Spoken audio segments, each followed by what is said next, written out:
Irmãos, por gentileza, abramos as nossas Bíblias no livro de Efésios. Efésios, capítulo de número 12, por favor. Iremos tratar hoje o terceiro sola. Tratamos sola escrituras, o primeiro sola, somente as escrituras. Tratamos solos Cristos, somente Cristo. E hoje sola gratia, somente a graça. Essa é uma palavra latim, que vem do latim, que sola significa somente.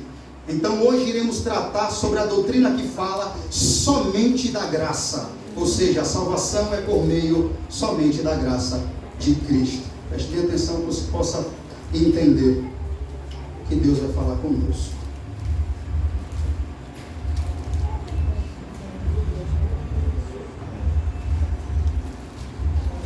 Efésios capítulo 2, versículo 8. Vamos lá.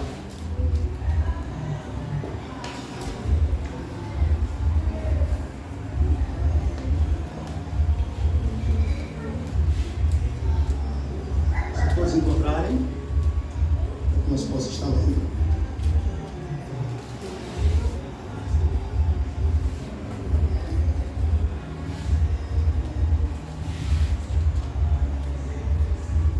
Efésios capítulo 2, versículo 8.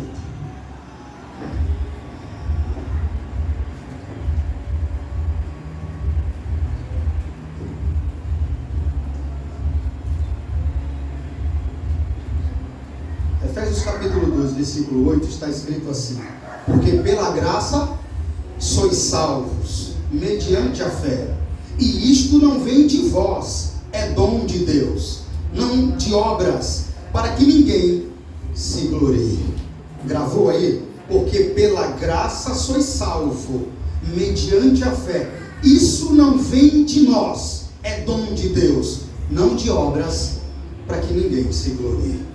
Senhor, graças te damos pelo Senhor ter nos salvado mediante a sua graça.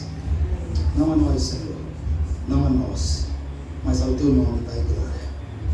Obrigado por reunir todas essas pessoas aqui para ver o Senhor brilhar sobre os rostos delas. Quem sou eu, Senhor? Maribundo e miserável. Dependo somente de ti e da tua graça. Exalta o teu poder sobre todos. Traz luz aos corações, luz ao texto. Receba toda a glória para si e nos faça mais parecidos com seu Filho amado, em nome de Jesus. Amém. Irmãos, eu quero iniciar essa pregação acrescentando um fim glorioso da última mensagem dos solos Cristos. Que possamos lembrar, irmãos, que a igreja evangélica é uma igreja debaixo da cruz, que prega a cruz, se identifica como o crucificado. Algo que é loucura para os intelectuais moralistas e místicos da atualidade. Então reafirmamos que a nossa salvação é realizada unicamente pela obra meritória ou mediatória de Cristo. Histórico, sua vida sem pecado e sua expiação por si só são suficientes para a nossa justificação e reconciliação com o Pai. Todavia, negamos que o Evangelho esteja sendo pregado se a obra substituta de Cristo não estiver sendo declarada e a fé em Cristo e sua obra não estiver sendo invocada.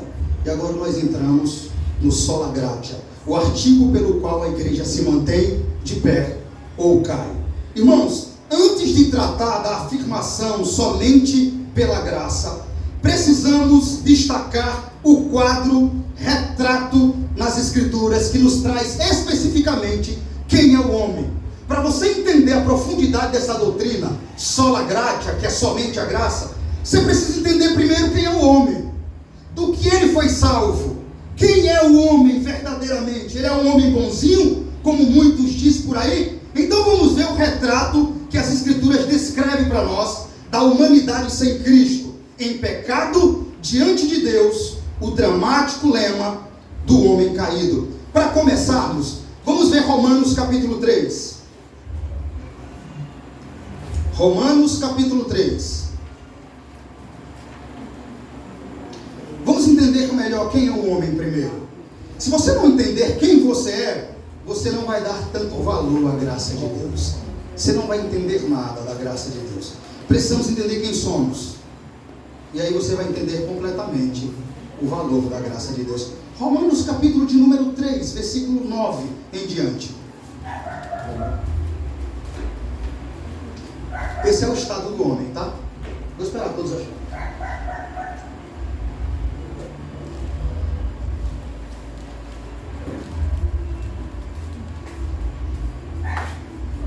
Romanos capítulo 3, versículo 9, está escrito assim: que se conclui?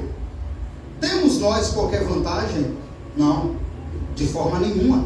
Pois já temos demonstrado que todos, tanto judeus como gregos, estão debaixo do pecado. Como está escrito, não há um justo, nenhum sequer. Não há quem entenda, não há quem busque a Deus. Todos se extraviaram, a uma se fizeram inúteis. Não há quem faça o bem, não há nenhum sequer. A garganta deles é sepulcro aberto, com a língua urde engano e veneno de víbora está nos seus lábios. A boca eles têm cheia de maldição e de amargura. Seus pés são velozes para derramar sangue. Nos seus caminhos há destruição e miséria. Desconheceram o caminho da paz. Não há temor de Deus diante dos seus olhos. Aqui está o homem. Essa é a imagem original, caída do homem, que muitas vezes não contaram para você.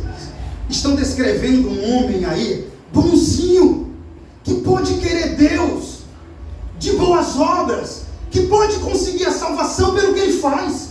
Ou seja, eu vou dar esmola, eu vou ser uma pessoa boa, e logo Deus vai me salvar. Não, fora de Cristo não há bondade, não há mérito, não há justiça. Veja o que o homem é. Está diante de você a palavra, por favor. Veja se as minhas palavras estão de acordo com o que eu estou dizendo. A Bíblia está dizendo: não há um sequer, não há um que faça o bem, não há um que queira Deus. Todos se extraviaram e se fizeram inúteis. A boca eles têm cheia de maldição e de amargura. Esse é o estado do homem, tá, irmãos? Essa é a natureza caída do homem Adão. Adão, quando ele estava com Deus lá no jardim, não havia essa miséria no homem, não havia essa chaga que você acabou de ler aí, não havia essa lepra espiritual que você acabou de ler aí. Adão era a imagem e semelhança de Deus. Ele queria Deus, ele falava com Deus, ele sentia Deus. Na tarde Deus descia, falava com ele tinha prazer no Pai. Mas a partir da queda, eu acho que você já ouviu falar, não já? Que quando Deus desceu no jardim, ao invés de querer Deus, ele se escondeu de Deus. Ele não quis mais Deus, ele culpou a Deus. Não houve nenhum mérito no homem. Para que isso fique claro, depois da queda de Adão, o homem não tem absolutamente mérito algum de poder se chegar a Deus pela justiça própria, por seu intermédio, por sua bondade. Não, é impossível que o homem nesse estado possa querer a Deus. Ele não tem como, ele fede aos olhos de Deus, espiritualmente falando, tá? Eu não estou falando de algo natural aqui, não, esqueça isso. Eu estou falando de algo espiritual, espiritualmente falando. O homem tem uma garganta podre, é como um sepulcro aberto, como você acabou de ler aí. Ele caiu em miséria, ele está longe de Deus, ele é inimigo da paz, ele é amigo da guerra, ele não quer Deus, ele não quer as coisas de Deus, ele não deseja Deus e nem pode buscar a Deus, porque ele morreu espiritualmente, completamente. Que coisa, não é, irmãos? Então, como é que o homem pode ser salvo, então, se ele caiu nessa miséria tal? Veja, irmãos, os homens são descritos como tendo a mente entenebrecida pelo pecado, tendo corações malignos. Você vai ver essa descrição, não precisa abrir. Marcos capítulo 7, versículo 21. 1 Coríntios capítulo 2, versículo 14. E Efésios capítulo 4, versículo 17 a 18.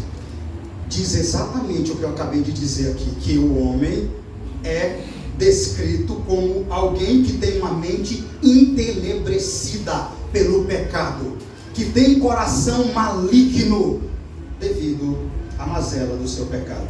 O homem está debaixo do poder do diabo. João capítulo 8, versículo 44, 1 Timóteo capítulo 2, versículo 25 e 26.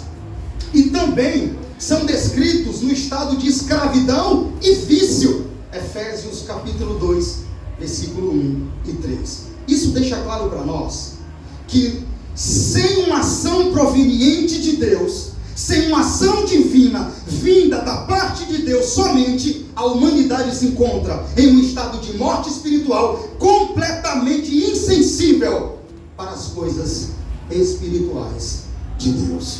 Vivendo em uma escravidão, num jugo do diabo, sendo incapaz de se livrar desse jugo, maldito por si só. Nenhum homem na face da terra agora, que está sem Cristo, pode por ele mesmo desejar querer Deus, sentir um desejo de querer Deus. Não, isso é impossível que aconteça, porque as suas faculdades, as suas inclinações são completamente corrompidas. O homem, no seu estado natural de pecado, ele só vai querer pecar contra Deus. Portanto, os seres humanos em rebelião contra Deus não conseguem transcender as suas inclinações. Que significa, eles não conseguem se livrar desse jugo, se separar desse jugo, ou ser superior a esse jugo, ou dominar o seu pecado. O ser humano, ao contrário, ele é dominado e não consegue se separar desse jugo de escravidão, do pecado por si só. Não consegue. Mais uma vez, eles vivem em escravidão ao pecado. E isso deixa claro para nós a seriedade desse triste retrato que a humanidade se encontra longe de Deus. Esse é o estado original, irmãos, da humanidade. Por mais que seja assustador, tá? É o que está na Bíblia, é o que Deus ensina, é o que os apóstolos ensinou, é o que o maior teólogo, plantador de igreja e escritor da Bíblia ensinou, apóstolo Paulo. O homem por si só não pode se chegar a Deus.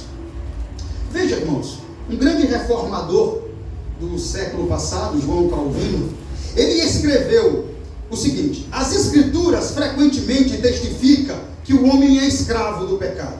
Com isso, ele quer dizer que o espírito do homem está de tal forma alienado da justiça de Deus, que nada concebe, ambiciona e empreende que não seja mau, perverso, iníquo e impuro em si mesmo. Pois o coração do homem é totalmente tomado pelo veneno do pecado, nada manifesta além dos seus frutos pecaminosos. Esse é o homem, não se assuste. Todavia, não se deve deduzir daí que o homem peca constrangido por uma proeminente necessidade, porque ele peca com consentimento da sua própria vontade, bastante pronta e inclinada a fazer isso. Ou seja, uma linguagem mais fácil, o que o João Calvino está dizendo é: o homem não peca por constrangimento ou por necessidade. O homem peca porque ele gosta de pecar, ama pecar, deseja pecar, quer pecar, ambiciona pecar e busca pecar. Por isso que ele peca. João Calvino continuou dizendo: mas porque o homem, pela corrupção dos seus afetos, detesta intensamente toda justiça de Deus. Irmãos, os reformadores, seguindo Agostinho de Hipona, ele foi considerado um dos maiores teólogos e filósofos de todos os tempos. Ele viveu mais ou menos nos anos 350. Inclusive Martinho Lutero inspirava-se em Agostinho de Hipona. Para vocês terem uma ideia, irmãos, todas essas verdades solenes que aqui está sendo dita, esse conhecimento da malignidade, perversidade, inclinação maligna do homem em querer pecar, isso deixa claro para nós que o arbítrio que muitos dizem que o homem tem por aí de escolher o bem ou o mal, ele não existe mais depois da queda de Adão. Não existe. Agostinho e os reformadores afirmaram que após a queda, a vontade do homem se tornou escrava do pecado. A A vontade que o homem tinha de ir a Deus era antes do pecado isso. Como é que eu provo isso para você rapidinho? Antes de Adão pecar, quando Deus descia no jardim, ele tinha prazer em se chegar até o Pai, conversar com o Pai. Gênesis diz que Deus descia na variação da tarde e conversava com Adão como um pai conversa com o filho. Jamais Adão se escondeu de Deus, irmãos, antes do pecado. Depois do pecado, pastor, depois do pecado, o arbítrio de Adão de querer o bem acabou. Adão só queria o mal. Como é que eu provo isso? Quando Deus chegou até o jardim, o que Adão faz? Se esconde. Coloca folhas para se esconder a sua vergonha. E Deus diz: Adão, Adão, onde é que tu estás? Deus sabia onde é que Adão estava, mas ele queria ouvir da boca dele. E Adão diz: eu estou aqui, Senhor, escondido. E Deus diz: eu me escondi porque estou despido. E Deus diz: como é que sabes? Comeste do fruto que eu disse não comerás? Sabe o que Adão faz? Ele diz: Senhor, foi a mulher que o Senhor me deu. A mulher que o Senhor me deu, ela me deu do fruto e eu comi. Em outras palavras, o Senhor é o culpado. Eu não pedi mulher nenhuma, foi o Senhor que me deu, ela me deu e eu comi. Eu não tenho nada a ver nessa história, Deus. Tirou o cocôzinho dele de banda. Sabe o que aconteceu ali? A corrupção entrou de um tal modo no coração de Adão, que ele não teve atitude. Podia ser diferente a cena que está escrito, né? Quando Deus chegasse lá, Adão se prostrava: ah, Senhor, pequei contra ti, falhei, tenha misericórdia de mim, ah, Deus, me dá o seu perdão. Foi isso que aconteceu. Sabe por quê? Porque o arbítrio de Adão em querer o bem acabou a partir do momento que o pecado entrou no coração dele. A partir daquele momento era impossível que ele buscasse a Deus, que é bem e que é luz. Por isso ele colocou para fora o que já estava em seu coração: a corrupção. Culpou Deus, culpou a mulher, foi covarde, não admitiu o seu pecado. Ele era o cabeça federal, a responsabilidade é dele. Quer ver? Era tanto dele. Quem comeu o fruto primeiro, Adão ou Eva? Quem? Eva. Deus falou alguma coisa quando Eva comeu? Não é? Deus ficou calado, mas quando Adão comeu, Deus desceu imediatamente no jardim. Está vendo? Porque quando Eva comeu, Deus não falou? Não falou não mesmo. Porque era com Deus ali, porque era com Adão, a aliança de Deus como cabeça e representante federal de toda a humanidade. A mulher era a sua auxiliadora. Adão era o responsável naquele jardim. Então a mulher comeu, Deus não desceu e não falou nada. Quando Adão comeu, aí Deus disse: agora eu desço e vou tratar com ele. E por isso a Bíblia diz que por causa de Adão, a terra foi amaldiçoada. À luz de Gênesis, fica claro para mim e para você que o homem, depois da sua queda, perdeu o seu arbítrio de querer o bem, de querer a Deus, de buscar a Deus. Embora, irmãos, criados com a verdadeira liberdade, Adão e Eva perderam após a queda, após a entrada do pecado na criação. Então, à luz do ensino bíblico, após a queda, a nossa natureza corrupta escolhe livremente fazer o mal e rejeitar a vontade e a lei soberana de Deus. Ou seja, eu não tenho poder de escolha de querer a luz ou querer Deus. Eu não sinto mais essa vontade.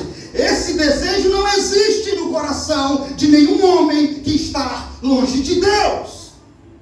Não existe. Que não conhece Deus. Ou seja, assim como Adão, o homem não tem condições morais e espirituais de querer a luz e de querer o bem. Isso aqui explica um pouco, irmãos, para a igreja. Porque é tão difícil você pregar para alguém e aquele homem se converter aos pés de Cristo. Ele está amarrado, acorrentado, subjugado pelo seu próprio pecado. E só uma ação divina e soberana de Deus pode mudar isso.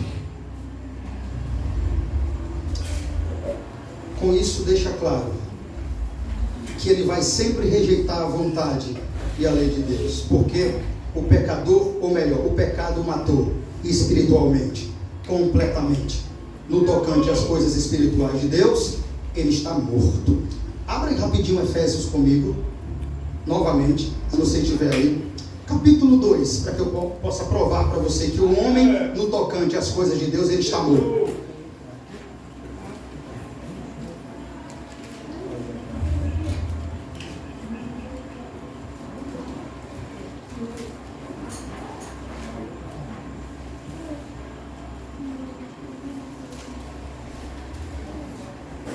Vamos lá.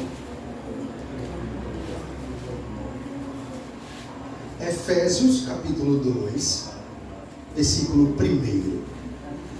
E ele vos deu vida, estando vós mortos nos vossos delitos e pecados, nos quais andastes outrora segundo o curso deste mundo, segundo o príncipe da potestade do ar e do espírito que agora atua nos filhos da desobediência, entre os quais também todos nós andávamos outrora, segundo as inclinações da nossa carne, fazendo a vontade da carne e dos pensamentos. Éramos por natureza filhos da ira.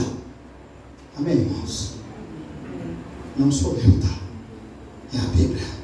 O que aconteceu?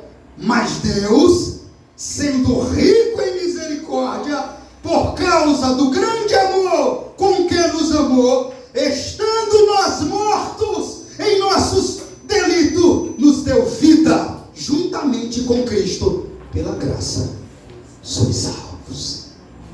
Amém, irmãos?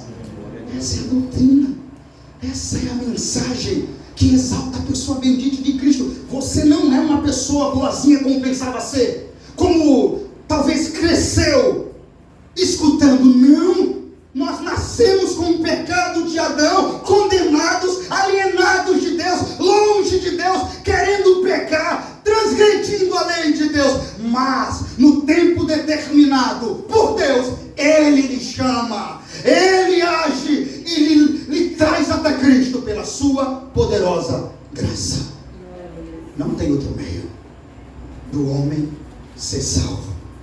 Isso aqui, irmãos, é tão bom falar isso na igreja, porque ninguém pode empinar o nariz e dizer: eu mereço mais do que fulano da salvação. Ah, eu sou mais digno. Quem é digno, irmãos?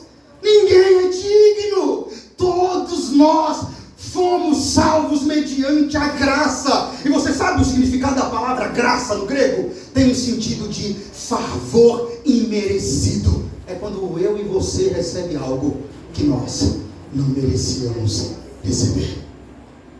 Isso é graça. Você entendeu agora por que é graça? Veja, é graça porque você não merece, porque eu não mereço. Por isso a palavra graça é a palavra central do cristianismo. É a doutrina pela qual a igreja se firma diante de Cristo ou ela cai. Porque se prega por aí que a salvação é mediante aos seus méritos, a sua bondade, os seus feitos, você tem que trabalhar, se esforçar para garantir a salvação, segue que Cristo morreu em vão. A salvação não é pelos seus méritos. A salvação não depende de você, não está nas suas mãos, não é pelas suas forças. Imagina só, irmãos, se a salvação dependesse de nós, era igual você ir na praia agora, encher a mão de areia e dissesse: aqui é a minha salvação, eu preciso segurar pelo menos 1 grão até que Jesus volte. Não sobraria não é? Então ela escorreria das nossas mãos. Não, Deus é tão bom que não permitiu que isso acontecesse, que o homem fizesse parte do projeto da salvação. Ele fez tudo sozinho. Ele é que garante por você a salvação. E é isso que traz glória, sola gratia, somente a graça. É isso que exalta a Deus e diminui a pessoa do homem. Quando o evangelho vem para nós, mostra quem nós somos, mostra quem você é e faz que você aponte para Jesus Cristo e esse crucificado. Não depende de nós, nunca dependeu de nós, nunca, jamais vai depender do homem para que ele possa ser salvo. Se algum dia você aprendeu, cuidado para você não perder a sua salvação, se esforce para ser salvo. Não. Um salvo, ele vai viver para não pecar nesse mundo, ele vai viver de modo santo, ele não vai querer viver pecando, mas ele não faz isso para ser salvo, ele faz isso porque ele é salvo. Entenda isso. Ele não faz para ser, ele faz porque ele já é salvo. Entende? Porque por obras, por feitos, por justiça própria, ninguém aqui pode ser salvo. Se dependesse da minha e da sua atitude, todos nós aqui, todos, sem tirar um, todos nós estávamos condenados hoje mesmo ao fogo eterno do inferno. Mas Deus é tão bom que isso não depende de nós. Não depende de quem quer, nem tampouco de quem corre, mas de Deus usar a sua misericórdia. Veja, irmão. Agora, o homem ele peca inevitavelmente por causa de sua natureza pecaminosa. Mas peca também livremente, sem coerção, porque a natureza dele quer pecar. Gosta de pecar, não quer agradar a Deus e não pode obedecer a Deus, a não ser que a obra poderosa e irresistível do Espírito Santo haja, opere no coração dele. O homem não pode fazer nada em relação à salvação por ele mesmo. Ninguém pode. Aprenda isso. Então aí vem a lei santa de Deus diante do homem e diz a ele: você está condenado, você é mau, vocês me encontrariam completamente todos os dias. A lei moral de Deus como padrão último da justiça. As exigências morais de Deus acha-se resumidamente afirmadas nos 10 mandamentos. Deixa eu fazer uma pergunta. Quem foi o homem que cumpriu os 10 mandamentos na terra? Você conhece algum? Você conhece algum homem que pode levantar a mão na face da terra e dizer assim: eu guardei os 10 mandamentos e por isso eu serei salvo? Não existe. Todos transgrediram todos os 10 mandamentos. E aí aqui está o problema. Para o homem ser salvo pelas suas obras, pela sua própria justiça, ele tem que cumprir os 10 mandamentos sem falhar em um. Quem conseguiu? Ninguém. Então exatamente por isso que o homem não pode ser salvo pelas obras. Mas Deus é tão bom, sabe o que ele fez? Sabendo que eu e você não podia cumprir os 10 mandamentos, ele enviou Cristo para cumprir o nosso lugar. Você entendeu? Eu estou tentando fazer você entender a obra magnífica, poderosa, maravilhosa, que talvez nunca lhe contaram. É isso, a salvação é isso. Você não tinha mérito para ser salvo. Você não tem boas obras para ser salvo. Deus vendo isso, como vocês acabaram de ler comigo, não há um justo sequer, não há quem busque a Deus, não há quem entenda, não há quem faça o bem. A Bíblia diz que Deus olhou do céu para a terra para ver se encontrava um justo e não encontrou um. O que é que ele faz?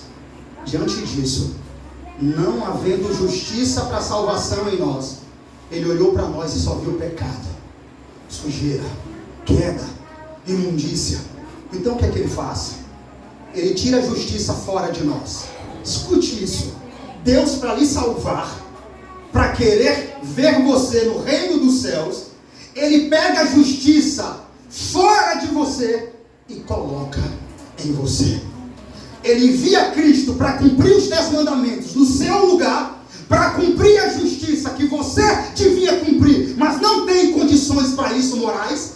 Deus, sabendo disso, que você não tem condições morais para cumprir os 10 mandamentos, e só quem cumpre os 10 mandamentos pode ser salvo mediante a lei da justiça, ele envia outro, o Filho dele.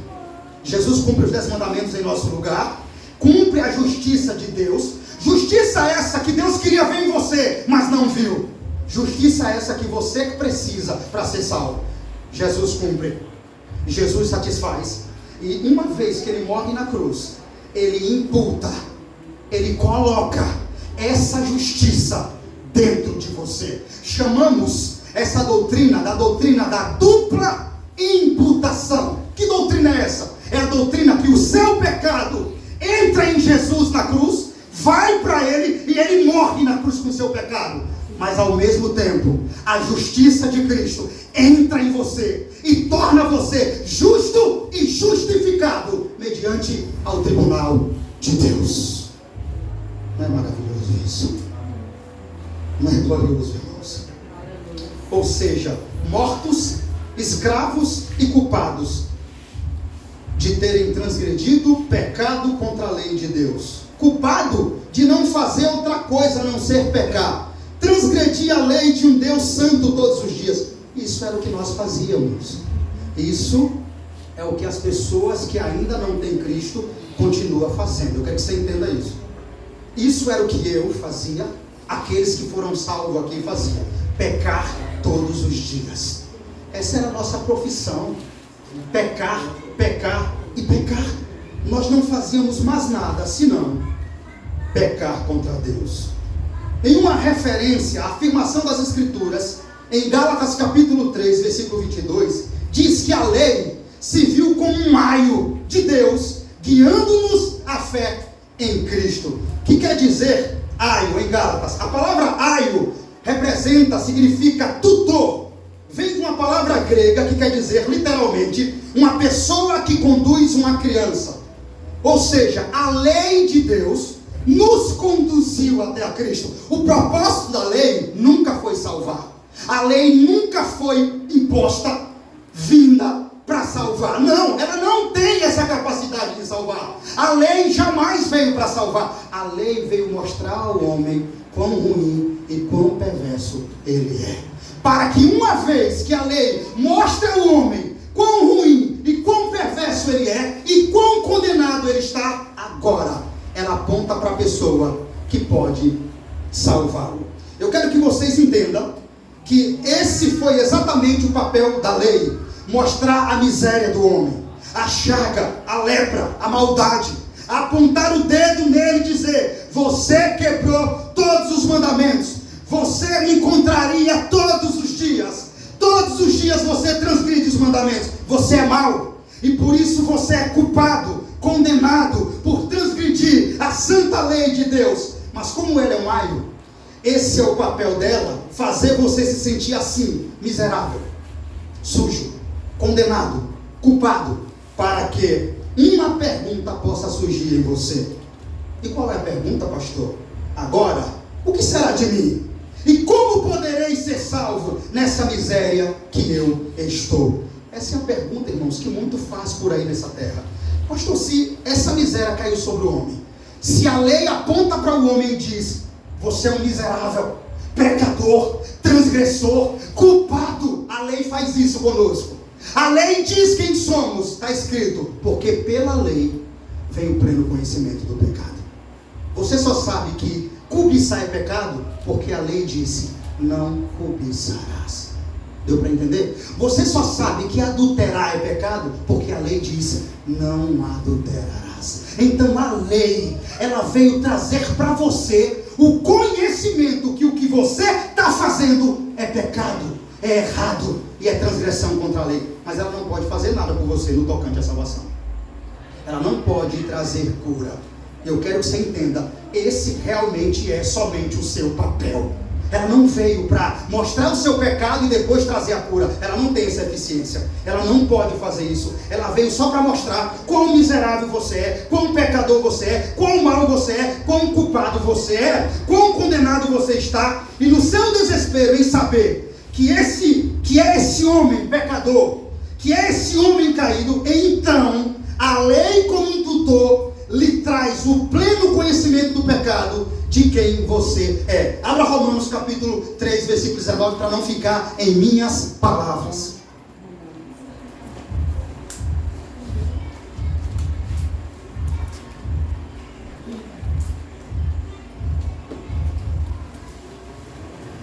Romanos capítulo 3, versículo 19. Até o versículo 20. Deixe todos encontrarem, que eu quero que você acompanhe o meu raciocínio. Para que não pareça que essas palavras são palavras de homens, ou ensinamento de homens. Vamos ver se a Bíblia fala exatamente isso que eu estou pregando aqui agora. Ora lá. Ora, sabemos que tudo o que a lei diz aos que vivem na lei, diz, para que se cale toda a boca e todo mundo seja culpável perante Deus, visto que ninguém será justificado diante dele por obras da lei. Em razão de que, pela lei, vem o quê? O pleno conhecimento do pecado. Amém, irmãos? Está escrito aí assim mesmo? Pela lei, vem o pleno conhecimento do pecado. Então a lei, ela mostra quem você é. Ela mostra o seu coração. A lei faz você olhar para você e nunca mais pensar ser uma pessoa boazinha. A lei chega para você e faz você ver quem realmente você é sem Cristo, sem a perspectiva de Deus no seu coração. Isso aqui é todo mundo, tá, irmãos? Eu quero deixar claro para você que todo mundo, tanto quem está em Cristo hoje, tanto quem não está, esteve nesse estado um dia, esteve nessa miséria, esteve nesse abismo, esteve nessa sujeira, e a lei não pôde fazer nada por nós. Para que fique realmente desesperado o homem e se sinta culpado, sujo, e entenda que em você não há esperança nenhuma de salvação, e por você mesmo você não pode fazer nada. Esse é o papel da lei. A lei não podia lhe salvar e nem veio fazer isso. Ela é um aio, ela veio apontar para outro que pode fazer isso. A lei aponta para Cristo. Só lhe deu glória. A lei aponta para Cristo. O papel dela é só colocar diante do espelho quem realmente você é, fazer que você veja quão pecador você é, mas ela não pode fazer mais nada além daí. Essa é a sua missão: vir à humanidade e mostrar à humanidade que eles caíram, que eles pecaram, que eles são maus, que eles não são bonzinhos, que eles estão longe de Deus. E quando eles olham e percebem que é tão mal quanto é, e diz: e agora? Então a lei aponta e diz: Cristo pode salvar e perdoar vocês. A lei aponta para Cristo. Ela aponta para o consumador da fé. Então, no seu desespero, na sua admissão de miséria que caiu, da condenação que está sobre ele, ele aponta a você a direção de quem pode fazer por você o maior milagre que a humanidade já viu. Tem pessoas que acham que o maior milagre é um morto ressuscitar. Nossa, que milagre! Um morto ressuscitar, não é, pastor? É, realmente. Já tem outras que pensam que é o cego ver. Nossa, que milagre é o cego ver, não é? É, realmente. Já tem outros que acham que é o mudo falar, o aleijado andar em si. Especulações todas essas estão erradas. O maior milagre da história é um pecador caído em Adão, condenado pelos seus pecados, ser salvo, justificado, santificado e adquirido como filho de Deus mediante a sua graça. Esse é o maior milagre de todos. Pode guardar isso. Como é que eu provo isso? A Bíblia não diz que o céu entra em festa quando um cego vê. A Bíblia também não diz que o céu entra em festa quando um morto ressuscita. A Bíblia também não diz que o céu entra em festa quando um coxo anda. Mas a Bíblia diz que os anjos jubilam diante de Deus quando um pecador aqui na terra se arrepende. Você entende, irmão? Esse é o maior milagre de todos. Um pecador que não queria Deus, que pecava livremente contra Deus, que odiava as coisas de Deus, de repente ser transformado em filho de Deus, servo de Deus, e agora mudar mente e coração e viver para a glória de Deus. Esse é o maior milagre de todos os tempos. Pode gravar isso. Como eu disse, a lei aponta você para Cristo.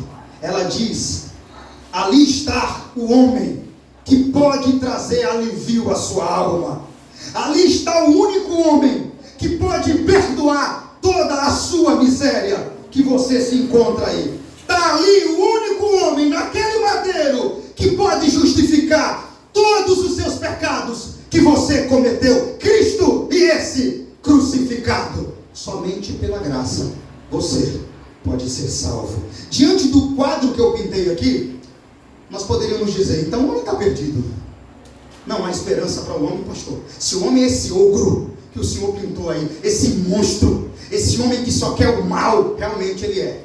Mas há esperança para ele. E a esperança dele está na graça de Jesus Cristo. A lei vem dizer, você imagina só, irmão, o homem é quem é, e se não tivesse nada para dizer a ele quem ele é? Já prestou atenção que o homem, mesmo sendo mau, costuma achar que é bonzinho? Vocês concordam comigo? Digam amém. Amém. É assim ou não é? Às vezes você vê um cara perverso, você vê o papo dele, é de uma pessoa que parece que não faz nada.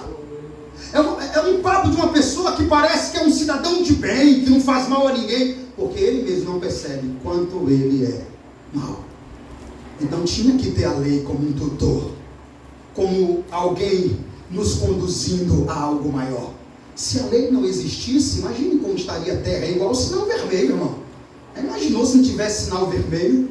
Quantos acidentes? O sinal vermelho é para pare, para que haja controle diante do trânsito. Assim é a lei de Deus. Ela vem para refrear o pecado do homem, para dizer ao homem, ei, pare, você é culpado, condenado, você transgride o meu santo mandamento, você está diante da minha ira.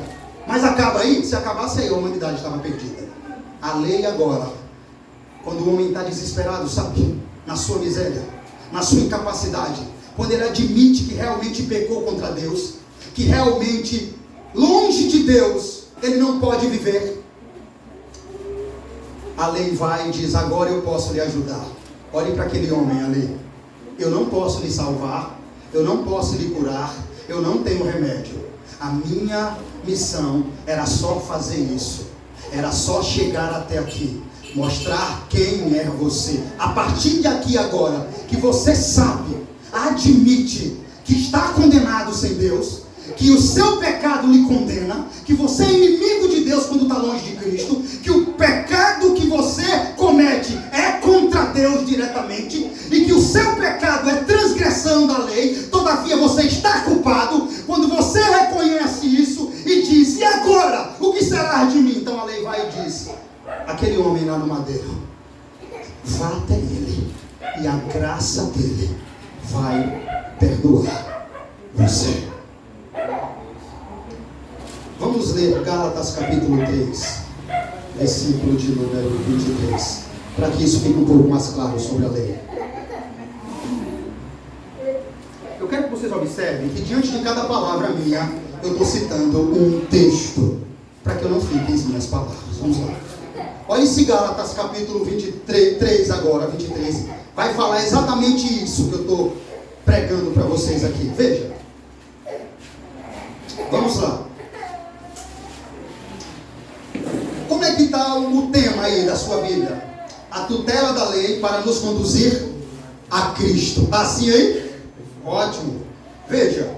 Mas antes que viesse a fé, preste bem atenção, irmãos, estávamos sob a tutela da lei, e nela encerrados para essa fé que de futuro haveria de revelar-se, de maneira que a lei nos serviu de quê? De aio, para nos conduzir a quê, irmãos? Está escrito aí? Louvado seja Deus. É isso que a Bíblia ensina, está vendo? A lei serviu de aio, tudo. A lei serviu de um instrumento de Deus para lhe conduzir até a salvação eterna, até o perdão eterno, até a graça eterna. Cristo. Continue aí comigo. A fim de que fôssemos justificados por fé, mas tendo vindo a fé, já não permanecemos subordinados ao aio, pois todos vós sois filhos de Deus, mediante a fé em Cristo Jesus, porque todos quantos fostes chamados, fostes batizados em Cristo, de Cristo vós revestistes,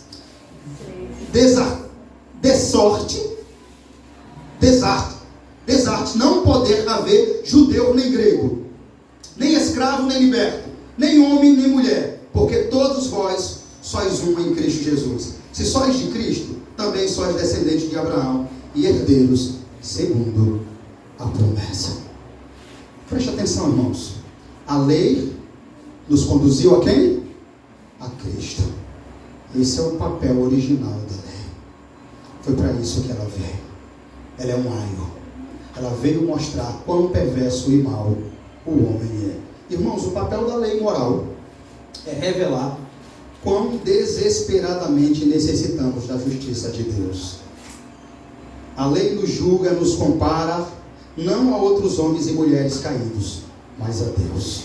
Como eu disse, esse é o propósito da lei, nos conduzir ao desespero, para que busquemos refugiar-nos da ira de Deus apenas na justiça de Cristo, mediante a graça. Diante de uma mensagem dessa, gloriosa, talvez surja a seguinte pergunta em alguns: se não somos capazes de nada, para que servem então tantas leis, tantos preceitos e tantas ameaças? Paulo nos responde exatamente no versículo 19 do capítulo 3, a lei veio exatamente só para nos mostrar o quão pecadores nós somos, pois pela lei não se obtém a justiça, mas o conhecimento do pecado. Pois o fruto, a obra, o ofício da lei é este: ser luz para os ignorantes e cegos. No entanto, uma luz que revela a enfermidade, o pecado, o mal, a morte, o inferno e a ira de Deus sobre o homem. Então, esse é o papel da lei, revelar todas essas coisas ao homem. Mas todavia, ela em nada pode ajudar o homem no tocante à salvação, nem livrá-lo disso tudo. Ela se contenta apenas em tê-lo manifestado ao homem todas as suas misérias que se encontram nele. Então, depois do homem ter conhecido a enfermidade do pecado que se encontra nele, ele se entristece, se aflige e se desespera. Então, nesse exato momento, torna-se necessário outra luz que mostra o remédio. Esta é a voz do Evangelho, que mostra Cristo, o libertador de todas aquelas coisas que a lei mostrou que está em você. Portanto, a lei acusa e condena e conduz a Cristo, enquanto o Evangelho da graça é um único perdão de vida nova, baseado não em realização ou méritos, mas apenas na realização de Cristo. Então, irmãos, diante da situação dramática que a humanidade se encontra, o único remédio que temos para oferecer é a justificação pela graça, recebida pela fé somente, o artigo pelo qual a igreja se mantém ou cai. Assim como a lei, nós apontamos para Cristo. Está ali o homem que pode fazer, absolver, limpar, desaparecer toda a condenação que se encontra sobre você. Com sua maravilhosa graça, só Ele pode lhe salvar. Vá até Ele, pecador, porque pelo favor imerecido que vocês terão dele, vocês serão salvos e livres de todas essas condenações, já que a Bíblia nos mostrou que está sobre nós, porque pela graça sois salvo mediante a fé. Romanos capítulo 3, para que isso fique evidente, versículo 23.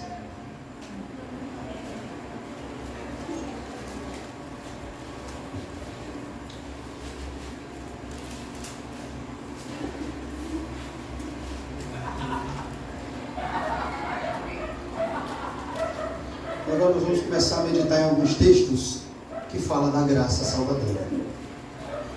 Romanos capítulo 3, versículo 23, está escrito assim: porque todos pecaram e carecem da glória de Deus, sendo justificado gratuitamente por sua graça, mediante a redenção que há em Cristo Jesus. Amém, irmãos?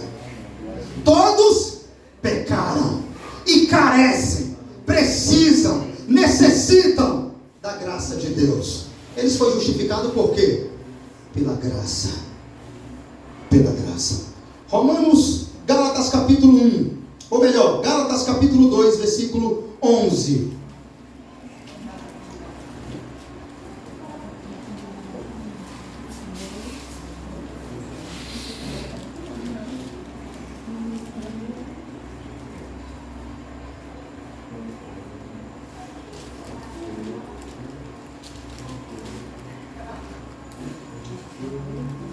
lá, Gálatas. Isso aqui, irmãos, é para que nós tenhamos convicção plena sobre o que nós estamos falando. Essa doutrina não é do homem, tá? Essa doutrina é de Cristo, sola gratia. Infelizmente, alguns não pregam, não estão nem aí para isso, mas é assim mesmo.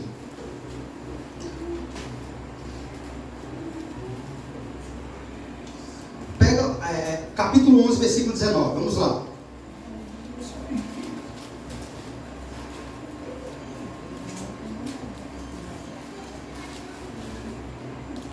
Melhor, capítulo 11, versículo 17 ao 19, para entendermos melhor. Capítulo 2, versículo 17 ao 19. Mas, se procurando ser justificado em Cristo, fomos nós mesmos também achados pecadores, dá-se ao caso de ser Cristo ministro do pecado? Pergunta. Certo que não, porque se torna a edificar aquilo que destruir, a mim mesmo me constituo transgressor. Porque eu, mediante a própria lei, morri para a lei, a fim de viver para Deus. Estou crucificado com Cristo. Logo já não sou eu quem vivo, mas Cristo vive em mim. E esse viver que agora tenho na carne, vivo pela fé no Filho de Deus, que me amou e a si mesmo se entregou por mim. Não anulo a graça de Deus, pois se a justiça é mediante a lei, segue-se que morreu Cristo. É importante você ler isso, para que você entenda o meu raciocínio. Em outras palavras, o que Paulo está ensinando aqui, se a salvação é pela obra, é meritória, é pelo que você faz, então Cristo morreu em vão.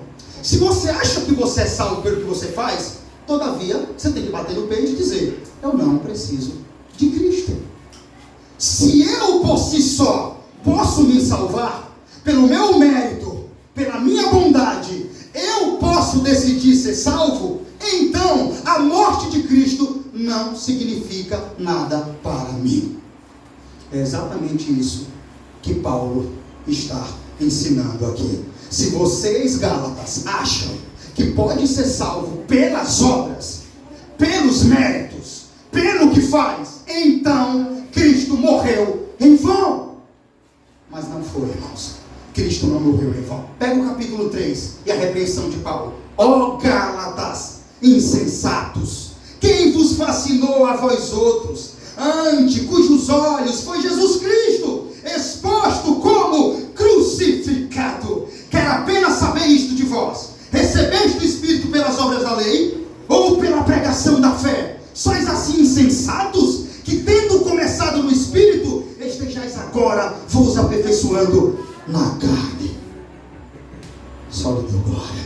Paulo dizendo assim: ô Gálatas insensatos, vocês não sabem que vocês foram salvos unicamente pela graça, somente pela graça? Como pode vocês agora quererem méritos, quererem ser salvos por obras, sendo que Cristo morreu no lugar de vocês, e esse crucificado é o símbolo da fé? Ele chamou os Gálatas de insensato, mas realmente é uma insensatez achar que depende de mim para mim ser salvo. Não depende, amados, não depende. Tudo provém de Deus, que quis reconciliar consigo mesmo o homem na morte, na crucificação e na ressurreição de Jesus Cristo. Tudo isso mostra, irmãos, o valor da salvação de Deus para nós. Isso mostra o quão você deve acordar tão feliz. Você não precisa ter uma Ferrari para ser feliz, ou melhor, um Camaro ou qualquer outra coisa. Tá conversando com meu amado irmão hoje sobre isso. Você não precisa de uma casa na praia para ser feliz. Não, você não precisa de R$1 milhão na conta para ser feliz. Você só precisa saber que um Deus justo e santo enviou o seu filho na cruz para morrer no seu lugar. Glória a Deus. Isso é suficiente para nós. Sola gratia. Você só precisa saber que você não merecia nada da parte de Deus, mas ainda assim Ele amou o mundo de tal maneira que deu o seu filho para ser crucificado no seu lugar. Isso deve fazer você acordar com maior ânimo, gozo e alegria todos os dias. Tem algo mais importante do que a salvação da sua alma nessa vida? Se tiver, retire as minhas palavras. Se você encontrar algo nessa vida mais importante do que a salvação da sua alma, eu posso dizer que eu estou errado em minhas palavras. Mas como não existe, então eu afirmo, você não precisa de luxúria, grandes coisas para ser feliz. Você só precisa saber a boa notícia, a boa nova notícia. Cristo Jesus, homem, morreu para perdoar os seus pecados, para salvar você, para livrar você daquilo que você por si só não pode se livrar, para perdoar você daquilo que por você só é imperdoável. Guarde isso. Só lhe deu glória, porque a graça de Deus se manifestou salvadora a todos os homens.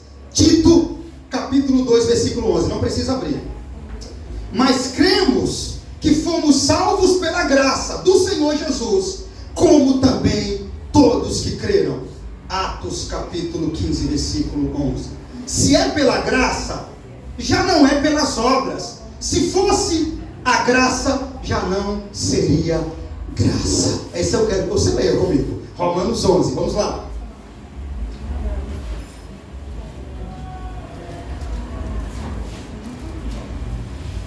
Já vou finalizar para nós celebrarmos a Santa Ceia. Vamos lá.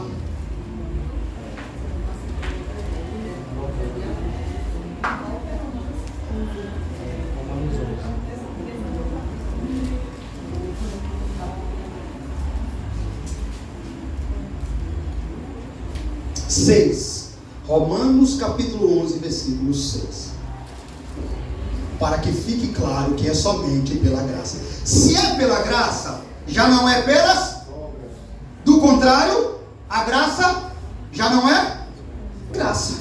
Ou é graça ou não é graça. Paulo está dizendo, vem cá, crentes de Roma, vem cá. Se é pela graça, não é pelas obras. Se é pelas obras, não é pela graça. Porque pelas obras é meritória. Que inteligência de Paulo, não é, irmãos?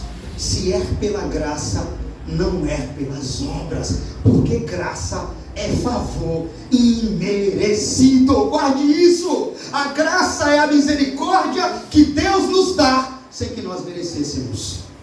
E o que é misericórdia?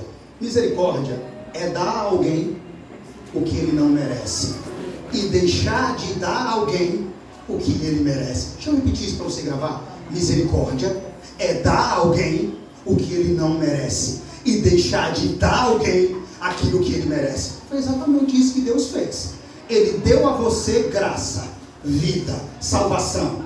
Você não merecia e deixou de dar a você o que você merecia: inferno e condenação eterna. Essa é graça, e é pela graça. Porque eu acho que você deve imaginar, irmãos, que todos, mas todos nós merecíamos o inferno e a condenação eterna. Eu li no começo da mensagem aqui que ninguém buscou a Deus, ninguém queria Deus, não havia um justo e nenhum sequer. Aquela declaração lá nos coloca diante de uma condenação eterna. Só que Deus interferiu no plano da criação. Deus quis que fosse diferente para nós, não por causa da sua bondade, nem por causa da minha justiça própria. Por nós, por você, você estava até agora, no dia que se chama hoje, no lamaçal, no pecado, praticando as mesmas coisas que outrora você praticava. Mas Deus chamou você com laços de amor, justificou você, santificou você, perdoou você e o tornou filho de Deus para a vida eterna. Essa é a obra maravilhosa da cruz. E essa salvação é para todos, todos que aqui se encontram. Eu não sei quem está em Cristo aqui, a maioria, ou quem não está completamente. O que eu sei é que se você não está nesse Cristo, escute isso, essa graça é para você. Não importa o pecado que você cometeu. Ah, pastor, eu pequei tanto, eu me sujei tanto nesse mundo, eu fiz tanta coisa errada, que nem eu acho que eu sou digno do perdão. Não faça isso. Se Deus, que é tão santo e puro quanto é, olha para você e diz: eu sei, meu filho, que você é tudo isso, mas olhe para o meu filho na cruz. Ele morreu exatamente por você. Ele morreu exatamente para trazer perdão. Ele não veio possibilitar a vida eterna, ele veio concretizar a vida eterna para aqueles que nele crê. E o que você precisa é crer.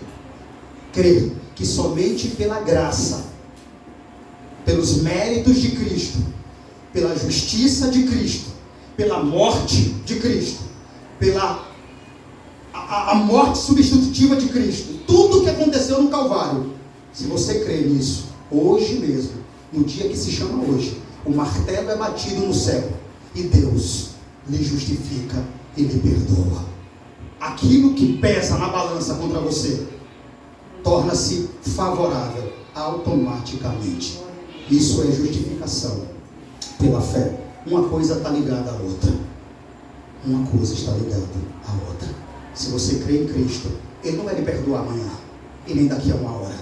Se você crê nele hoje, crê no que foi dito, que todos estão embaixo do pecado, longe de Deus, alienado de Deus, não quer Deus, transgrediu contra Deus, está debaixo da ira de Deus, enquanto longe de Cristo está. Mas se chegar até Cristo, se lançar diante de Cristo e se confiar nos méritos de Cristo, na expiação de Cristo, na mediação de Cristo, na obra de Cristo, na morte de Cristo, nos méritos, na justiça de Cristo, você será hoje automaticamente salvo e perdoado mediante a graça que há em Cristo Jesus. Somente a graça. Essa doutrina é espetacular, irmãos. É espetacular. E aqui está, irmãos, o artigo pelo qual a igreja se mantém ou cai. E este se tornou o eixo central da grande reforma protestante. Nós somos uma igreja protestante e reformada. Por isso, só as Escrituras. Nós temos uma história muito longa, irmãos. Grandes reformadores que Deus levantou no antepassado. Estude só um pouquinho a história de Martinho Lutero e o que Deus fez há 500 anos atrás. Nós seguimos a mesma linha, o mesmo raciocínio. Deus trouxe luz às pessoas que se haviam em trevas através da sua poderosa e santa palavra. Então, irmãos, o ensino da graça, precisamos entender que esse é o artigo pelo qual a igreja se mantém ou cai. Esse é o sol que ilumina a santa igreja de Deus, o ponto principal sobre o qual a religião cristã se sustenta. Somente pela graça, por meio da fé, vem a salvação aos homens. E como Calvino escreveu, em todo lugar onde o seu conhecimento é apagado, a glória de Cristo é extinta, a religião é abolida, a igreja é destruída e a esperança da salvação é subvertida. Então, irmãos, o ensino dos nossos pais na fé da reforma era que somos reputados justos perante Deus somente pelo mérito do nosso Senhor e Salvador Jesus Cristo, pela fé, e não pelos nossos próprios merecimentos ou por obras, ou seja, somente pela graça. Assim fomos tornados completamente retos na presença de Deus, e a justiça perfeita de Cristo em tudo decorre da vontade livre e soberana de Deus. Assim, o mérito que Cristo tomou para si, por meio de sua obediência ativa, agora livremente distribuído e contabilizado na nossa conta, na conta dos piores pecadores, no momento em que eles creram e confiaram em Jesus Cristo. No momento em que alguém confia em Jesus Cristo, Deus pega a justiça que Cristo cumpriu na cruz, coloca dentro daquele pecador e considera aquele pecador justo e justificado mediante o seu tribunal. Enquanto o homem não vai até Cristo, ele é culpado, condenado e está sob a ira de Deus. Quando ele crê em Cristo, se dobra diante de Cristo, algo sobrenatural acontece que os seus olhos não conseguem ver. A justiça dos 10 mandamentos que Cristo cumpriu em nosso lugar, Deus tira de Cristo e coloca em você. Deus tira toda a obediência de Cristo e coloca em você. E agora, é como se fosse que você é quem cumpriu os 10 mandamentos. Mas na verdade, foi Cristo que cumpriu no seu lugar. Deus faz isso porque é o único meio dele ver você como justo e justificado mediante a uma obra que foi feita fora de você. Se você dizer para mim que isso é pouco, irmãos, isso é magnífico. Essa é a obra da salvação. É assim que Deus lhe salva. Não vendo justiça e nem mérito em você, Ele encontrou fora de você para colocar em você, para ver você como filho dele, justo e justificado mediante aos méritos de outros que foi imputado em você, a saber, Jesus Cristo. Cremos então que Deus, por causa da satisfação em Cristo, depois que alguém crê em Cristo, jamais quer lembrar-se dos nossos pecados e da natureza pecaminosa que devo combater durante toda a minha vida. Quando alguém confessa Jesus, crê em Jesus, jamais, escute isso, grave, por isso é pela graça, a obra é completa da parte de Deus. Quando alguém crê em Jesus Cristo, acontece o que eu expliquei aqui, do começo até aqui. Você é justificado, o martelo no céu é batido, favorável a você, certo? Você é culpado e condenado, o pecado lhe torna culpado. Quando você crê em Cristo, a justiça de Cristo justifica você, e a culpa do pecado não lhe condena mais. Deus não pode lhe condenar mais, porque Deus justificou você mediante aos méritos do seu poderoso Filho. Todavia, quando isso acontece, jamais Deus volta a se lembrar dos seus pecados como forma de condenação. Oh, glória! Jamais. Jamais pode se cogitar, uma vez que alguém foi perdoado por Cristo, justificado por Cristo, santificado por Cristo, Deus pode lembrar dos seus pecados para o condenar novamente. Isso não pode acontecer, porque a salvação é uma obra divina de uma vez por todas. Reafirmamos que na salvação somos reputados da ira de Deus unicamente por sua graça. A obra é sobrenatural do Espírito Santo que nos leva a Cristo e não o homem por si só, libertando-nos da nossa servidão ao pecado e erguendo-nos da morte espiritual à vida espiritual. Ao mesmo tempo, negamos que a salvação seja, em qualquer sentido, obra humana, métodos, técnicas ou estratégias humanas por si só. Não podem realizar essa transformação. A fé não é produzida pela nossa natureza não regenerada. A fé é produzida por Deus, colocada por Deus em nós, para a salvação e a vida eterna. Vamos ler Efésios capítulo 2 e nós acabamos a mensagem aqui. Somente a graça.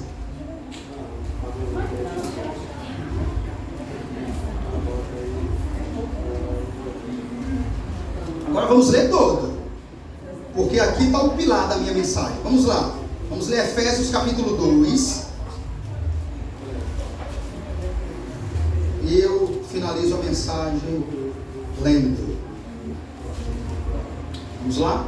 Efésios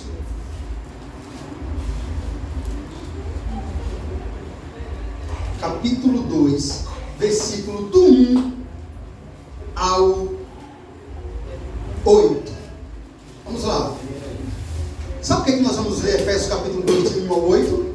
Porque vai resumir a minha mensagem todinha aqui. Ela vai dizer para você o que eu disse, que você estava morto. Ela vai dizer o quanto você era miserável.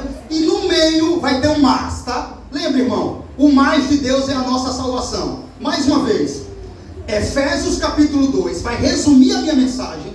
Vai mostrar o que eu falei do início até agora. Vai mostrar você morto. Vai mostrar você alienado de Deus. Vai mostrar você querendo o pecado. Mas vai ter um mas no meio disso tudo. E o mas é a salvação de Deus para nós. Vamos lá. Ele vos deu vida, estando vós mortos nos vossos delitos e pecados, nos quais andastes outrora, segundo o curso deste mundo, segundo o príncipe da potestade do ar, do espírito que agora atua nos filhos da desobediência. Agora nós, entre os quais também todos nós andávamos outrora. Segundo o quê?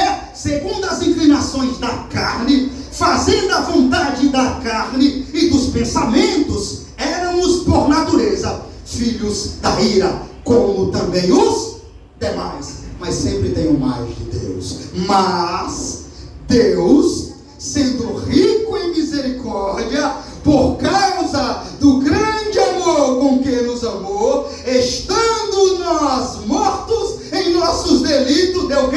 Nos deu vida, juntamente com Cristo, pelo quê? Pela graça, sois salvos. Juntamente com Ele, nos ressuscitou e nos fez assentar nos lugares celestiais em Cristo Jesus, para mostrar nos séculos vindouros a suprema riqueza da sua graça em bondade para conosco em Cristo Jesus. Mais uma vez, porque pela graça sois salvos mediante a fé. Isto não vem de vós, é dom de Deus, não vem das obras, para que ninguém se glorie.